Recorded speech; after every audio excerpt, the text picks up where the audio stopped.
Welcome back. We begin this half hour with the KXLY4 special report.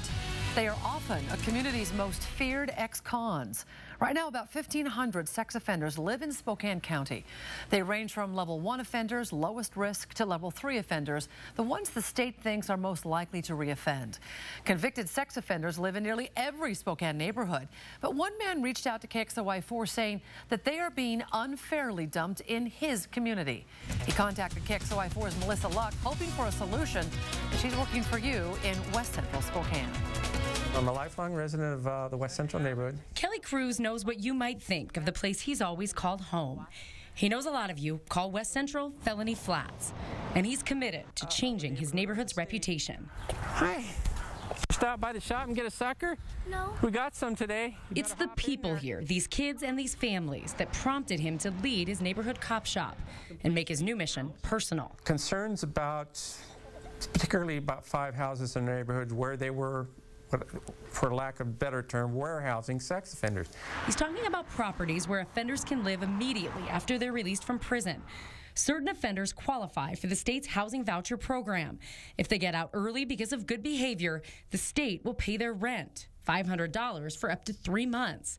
The houses are all over the state, with several clustered here in West Central. 4 houses on West Gardner, 1 on West Dean, 1 on Indiana, and this house on North Lincoln, which houses 13 sex offenders under this one roof. That's not a safe situation for anybody.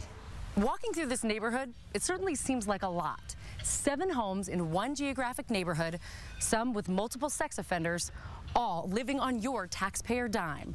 Kelly wanted to know, how is this safe, and how is it allowed at all?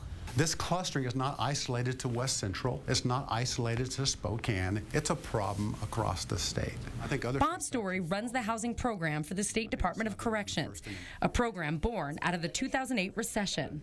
Obviously, it's cheaper to pay rent for somebody than to keep them in prison longer than they have to be. How much money? It costs the state about $3,000 a month to house someone in prison. This program pays $500 a month, capped at 3 months. The first year it went into effect, the state saved $5.5 million. The bigger question for most of us, though, does saving money put the rest of us at risk? Well, the alternative would be, for most of them, would be homelessness, which is the absolute scary part. Studies show homeless offenders are most likely to reoffend, not to mention harder to track. Community Corrections Officer Jason Lurch says the housing voucher program makes his job monitoring sex offenders much easier. They typically have a house manager that is living on site, that oversees and helps minimize conflict in the home.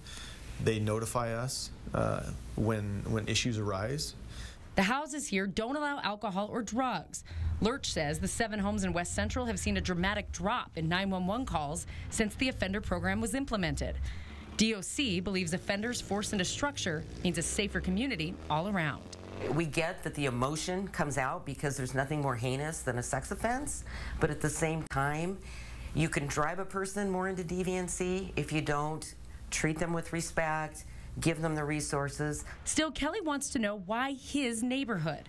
The unfortunate answer, property is cheap.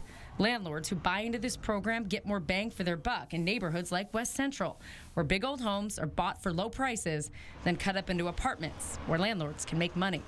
And the problem, intentional or not, is that it's going to disproportionately affect low-income neighborhoods. Well, absolutely.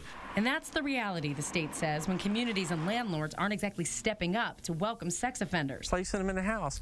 Still, Kelly's not ready to give up, reaching out now to lawmakers, hoping for some restrictions on his neighborhood and yours. We have to dig our heels in and say, we're a community, we'll tolerate some of this, take some of our burden, but we're not going to be the dumping ground for sex offenders. And some cities in Washington already do have ordinances in place. Puyallup, for example, doesn't allow more than 1 sex offender to live in a home.